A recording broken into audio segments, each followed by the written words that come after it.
Hello, everyone. Welcome to the very first episode of the Evaluator podcast. My name is Doug Bland. I'm here with Mr. Terry Dickerson, who I've known for about 25 years, I think, so far, Terry. Too long. Too long. Where'd we meet at, Terry? Paris Auto Speedway, Paris, California. That was when I was broke and trying to find a job. Still broke trying to find a job. How the roles have reversed here. Now you and I are working together, so this is actually come full circle. Pretty cool. But so the Evaluator is basically a podcast that we put together here. Terry's knowledge of being in the industry for years. Terry, how did you get started in all this? Well, I started out at a junk sale, selling everything from pots and pans to figurines. And biggest deal I ever made, I bought a basket, a bathroom waste basket full of those figurines that you see the old women have on the shelves. And I bought those, and we always had our own table at the junk sale. And I had a table, and I put it out there. And anyway, I noticed people going over looking at the bottom of it and setting them down and going back. And I give like $5 for that waste basket full of the figurines, and I thought they'd bring $3 or $4 a piece. Some of them brought $80 and $100, and that was when I was 16 and I'm 63, so you figure out how long it is. Anyway, and what it was, on the bottom it said occupied in Japan, and that meant it got out during World War I. So I started auctioneering, working the ring and holding stuff up, and I always practiced in the shower auctioneering. And Quincy Jones from Clarksdale, Mississippi was an auctioneer, and he said, "You want to be an auctioneer bad, don't you?" One night, and I said, "I'm going to be an auctioneer." He said, "You're going to be one right now." 12 years old, I went up and did my first chant in auction. No kidding. 12 years old, and here you are. And then I went from junk sales to ag tractors to yellow iron, and now we're mainly the big truck people, I guess you'd call us. Very cool. But we'll sell anything from billy goats to steamboats. It don't make me no difference as long as you pay me a commission. 51 years of doing this then. Yep, 51 years. Pretty cool. So how I got to know that you had this knowledge of this value of equipment, you and I are riding around one day, and I remember you seeing a piece of equipment out in the field and saying, "Oh, that's a D4, and it's probably got this transmission in it and everything." You knew all about those things, and it just blew me away that you had such a knowledge of all these things. And then now that I got to know you, I mean, you get calls every single day that I'm around you from people all over the country from your network. They'll call on you saying, "Hey, Terry, what is this worth? And what is this worth?" And it might be a Caterpillar dealer in Atlanta or some other some lazy truck dealer in Georgia or Kentucky. They know who I'm talking about. The one from Kentucky does all the time. Yeah. But when did you realize you had a little niche of or knowledge of this that most people didn't? Well, I don't know that I have a niche yet because I can show you some winners and losers. But it's like my dad always said, I used to go work to sell in Sikeston, Missouri, and I'd haul a 2-bottom breaking plow from Mississippi to Sikeston, Missouri, and I'd buy a Ford 503 rake. Well, it's supply and demand and where it come from. What they use. Like back in our day, the 2-bottom breaking plow was kind of not used anymore, and they were sitting in the weeds. But the tobacco farmers up in Kentucky and all up in there would use them. Well, the Ford 503 rake was a belt machine, and if you went on there and tried to windrow alfalfa, it was too heavy, it'd make the belt slip. So they'd bring them to sell. So I'd give $75 for a 2-bottom breaking plow, load it in my 72 F450, F250, and go up to Sikeston, Missouri to work the sale, and it'd bring $3, $3 1/4, $3.75, $400 sometimes. You buy a Ford 503 rake for $500, carry it back down there where we don't have alfalfa, and it'll rake hay. Give $500, it'd bring $1,200. So I'd make me $250 for driving up there and working. And I'd make me $200 or $300 on one and $300 or $400 on the other, so it's a pretty good day. And that was when I was in high school, and my headmaster told me, said, "Son, you better get you an education. You missing 4 days a month going up there." I said, I'm not going to call his name. I said, "Mr. So-and-so," I said, "I made $56,000 this year." I said, "My dad's on the board, and I know that's what you make all year." And that was like the 6th month. I said, so I'm going to keep doing what I'm doing. He said, you're right. You keep doing what you do, and I'll cover for you. So, but it's now with the internet and all that, people go on and they price their stuff, and and it's all changed. Market changes every day. It's like oil and everything else. The market change. A big thing that makes your market that people don't understand is supply and demand. And COVID proved that, and I don't even like bringing it up, but proved supply and demand makes more difference than anything.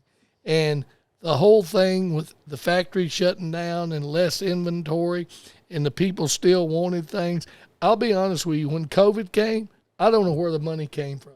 I'd like for somebody to call and answer that for me. PPP money. Yeah, well, it may be, but I mean, where did the money come from? Because, you take a new truck, was $128,000. Let's just take a Mack, for instance. We just had a sale. A Mack that was in 2020 was $128,000. We sold 2020 model Macks with $125,000 to $200,000. Now, it was a retirement liquidation auction, and anytime you do that, it'll add 10 to 15% to the bottom line because they know you're done, you're selling it. But those trucks brought $140,000 plus 10% buyer's premium, so that's $154,000.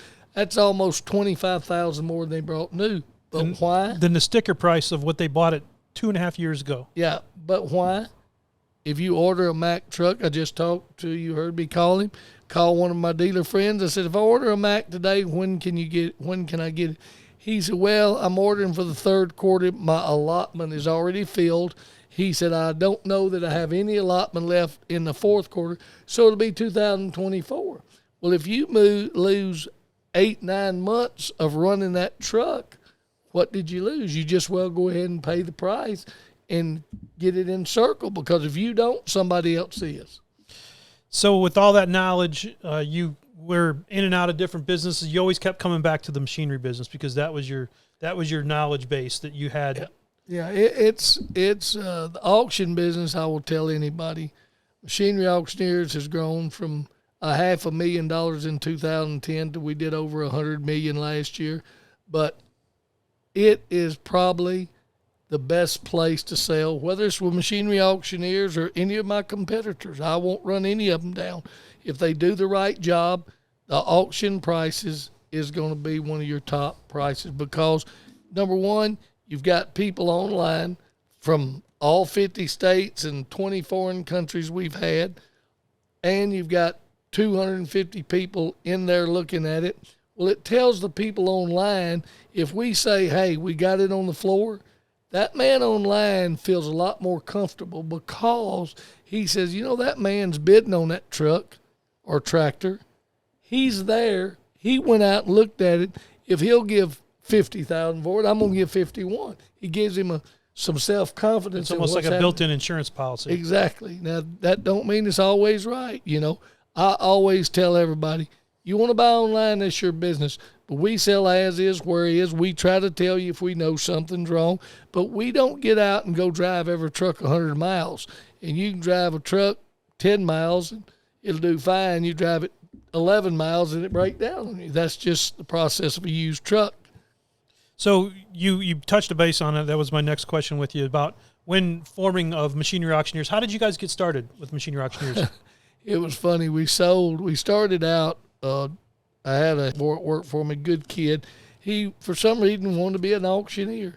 So I said, okay, you go get your license. And he went through all the schooling and got his license.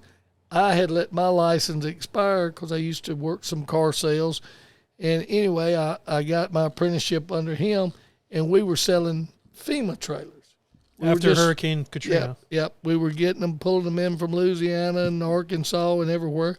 We sold, that was right as the Eagleford Shale started booming, and there was no housing. Well, we sold 4,700 FEMA trailers in 17 months. Wow. And then people started to bring, we give Don Rackler a little, from John Wayne, a little boost here.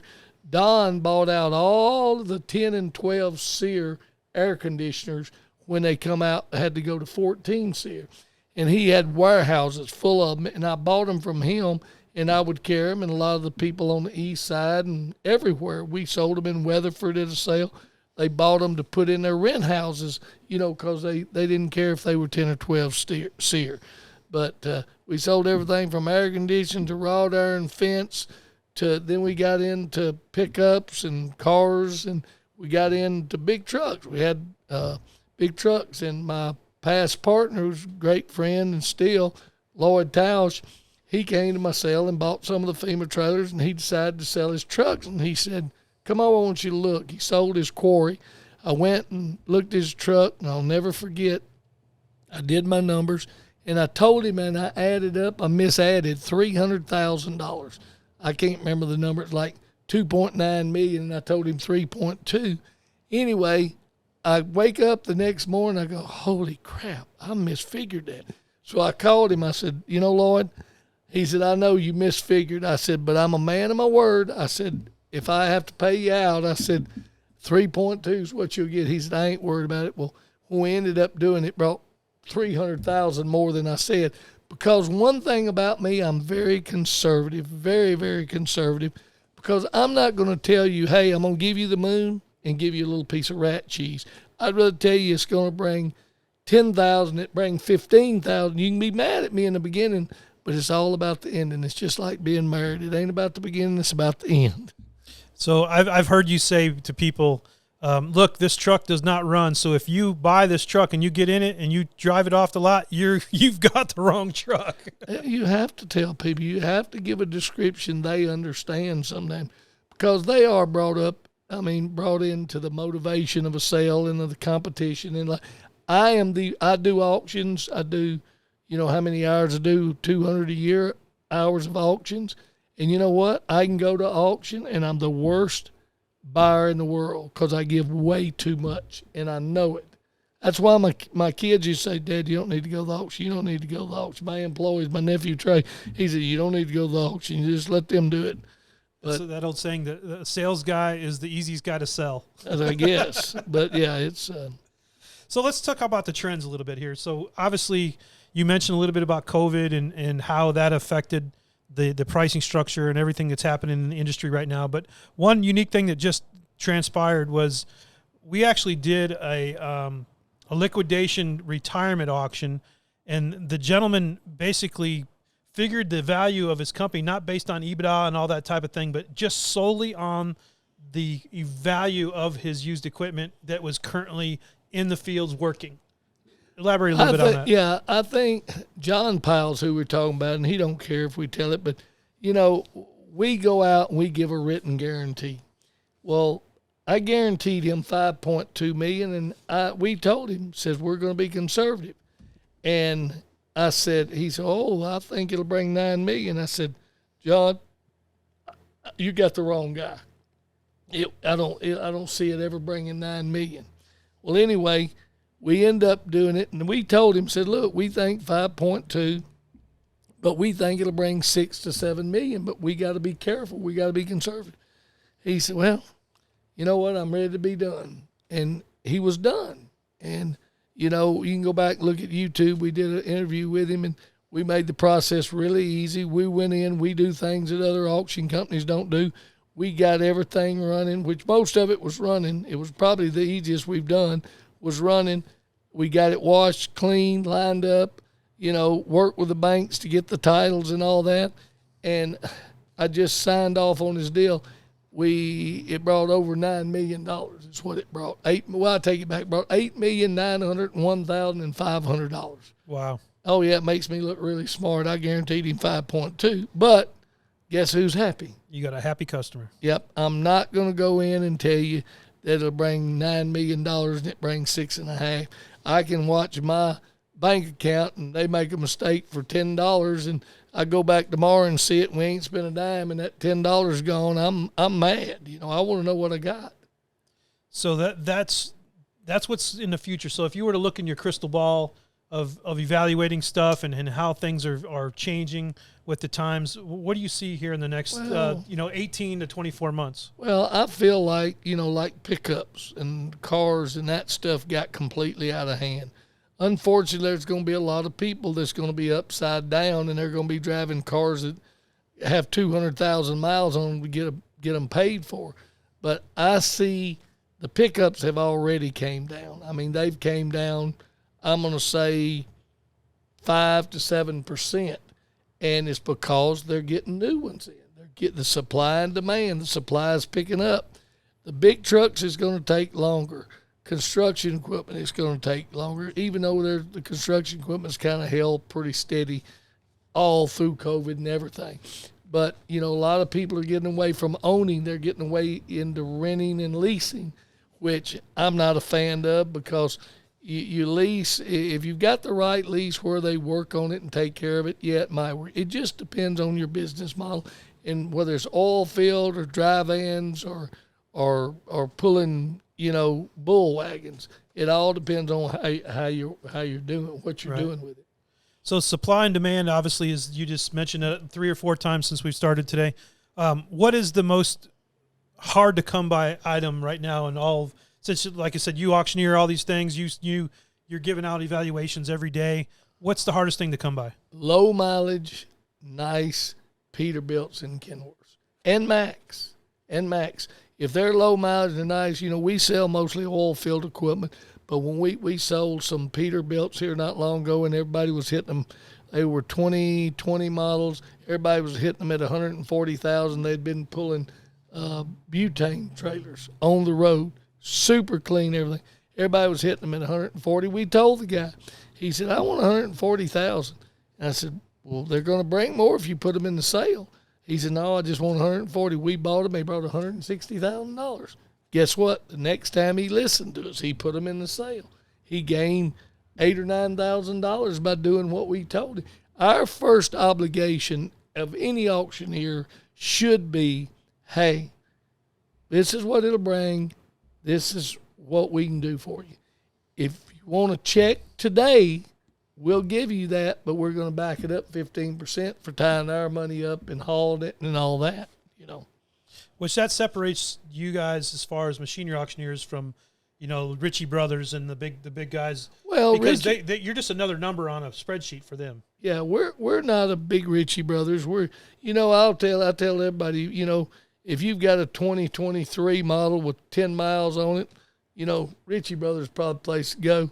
If you got wore out, good running, but some wore out stuff, we have a good mix. We are, hell, we're the junk salesman. But we got so many people that buy from us that go, and you can fix a truck cheaper than you can buy a truck right now. But evaluating that late model stuff that's got hardly any usage on it, that's the easy stuff. The hard part is evaluating something that's been around for a while, the junk. And it's got so many hours on it. The damn junk. That's where your knowledge is so important to anybody that calls in. So let's transition into that. We got Mike is sending an email asking, he's from South Texas. He wanted to know, he's got a 2012 Kenworth winch truck, Cummins Power, 10-speed trans, about 182,000 miles on it. And he's wondering, what kind of piece of equipment does he have? Probably, if it's a T800, which more than likely is, you got a lot of factors in evaluating things like this T800. Is it heavy spec? Heavy spec trucks are the hardest to get. That means instead of just a front end like a truck that just runs down the road hauling a dry van, this truck's going to go out and work. It needs a 14,000-pound at least front, 46 rears, and what size winch. Is it hydraulic or is it manual operated? There's a lot of different things. But just that truck, let's say on the soft side of it, a 12 model, and the miles are good. For a 12 model, they're really good. Probably somewhere in the 50, and I'm being conservative, 50 to 70 range. And we always usually say 50 to 60. But the thing is, if it's heavy spec, it's nice, it's clean and been taken care of. Right now, who knows? Because winch trucks are in demand. Kenworth is in demand. It's probably Cummins powered. If it's an 18-speed versus 10-speed, there's a lot of factors that you have to look at. So but the miles are a big thing. So he's got a pretty good piece to get rid of right now. Yes. Call me. Call you. 210-363-4349. I'll bring you a check. All right, so our next emailer, and for future stuff, just go ahead and send in your questions to the Evaluator Podcast at gmail.com, and then we'll retrieve all that. And so that'll be all for our future episodes here. So we got Jeff coming from Oklahoma City. He's got a 2008 Caterpillar 140M grader, 3,600 hours on it, and he wanted to know what's he got. Well, 3,600 hours is low for 08. We've got some coming up in the sales, got 10 to 15,000 hours in it. If it's got 3,600 hours and ripper on it, it could bring 90 to 110. I mean, worst case scenario, 75 to 95. And how in demand are they? Well, they're not as big a demand as the trucks right now because, low-hourred ones no doubt are in a demand. But, you can buy high-hourred ones pretty regular because a lot of people are renting those machines versus buying them now. So what goes wrong with, so this guy's got 3,600 hours on his. You say we got some coming up in the auction next Tuesday that have 1,500 or 15,000 hours. What is the main problems that might happen? Well, it depends on how it's taken care of. Was oil and transmissions, fluids changed, how hard they push with it. 15,000 hours has been run rough. The first thing that scares me is the transmission. The motors are pretty much bulletproof. The other thing is, if it's been taken care of, it can run 20,000 hours, and it depends. Caterpillar's been around forever and done a great job. I mean, you just can't fault that their resale value is unbelievable. And, the Caterpillar has set up a good set of dealers. They've got it down to a knack. They really have, took care of their dealers and had them where it was, like they want it and not have them running over one another. So they got a good territorial aspect of their thing. Absolutely. All right, so our final caller here is Greg. He's from Odessa, Texas. He says he's got a 2013 Dragon vacuum trailer, 130-barrel unit, and he's wondering if he's got something that's got some value to it. Well, 2 sales ago, we were selling them for $10,000, $12,000. This last sale, we sold them for $17,000 to $30,000. But I've told everybody that's called me, do not base your equipment on our last sale. John Powell had just been living really good and correct because I still don't understand it. No doubt the retirement, the liquidation, and he had a territory that he was shutting down.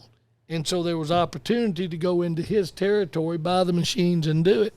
And I think that's what made it go nuts. But so it was like a business on a stick almost. Exactly, yeah. It was ready to go. You just had to have MSAs, and a lot of the guys that bought stuff had the MSAs. Some of his competitors bought some of the hot orders, and they went right to the same customers. So as of today, what would you say Greg's vacuum trailer is I worth? would still tell him it'd be $12,000 to $18,000. 12 to 18,000. But you cannot, again, if you ordered a new vacuum trailer today, they're saying it'll be a year to get it.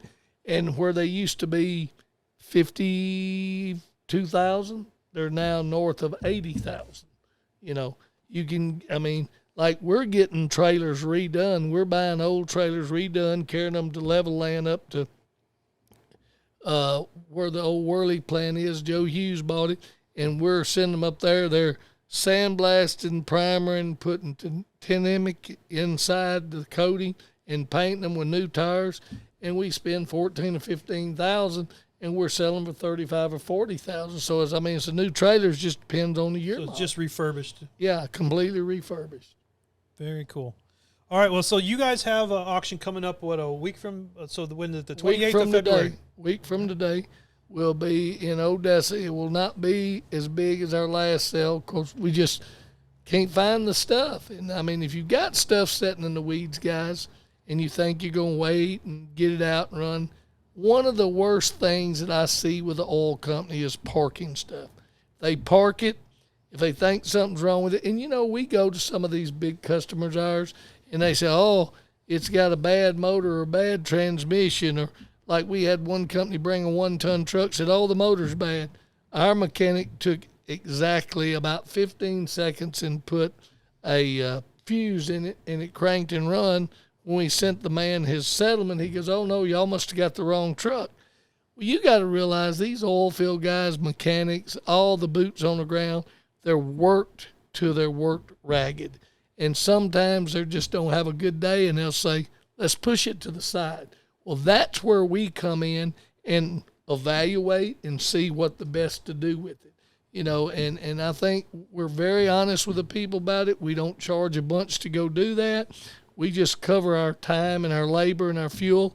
That's all we care about, because we make our money on commission. That's where you want that customer to be happy, so next time he has some stuff to go, or he can refer us to other people. We've had customers, leave and come back because they see what we do and how we do it. We got 2 trucks, 3 mechanics, and we go out, and while you're making money hauling water or running casing or in the drilling business or the frac tank business, whatever it is, you go do that. Let us handle getting your stuff there, merchandise, and sell it.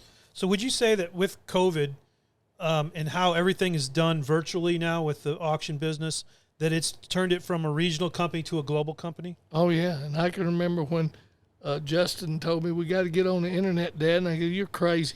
I like getting that truck, have the crowd in front of me, drive in front of it, auction each piece off.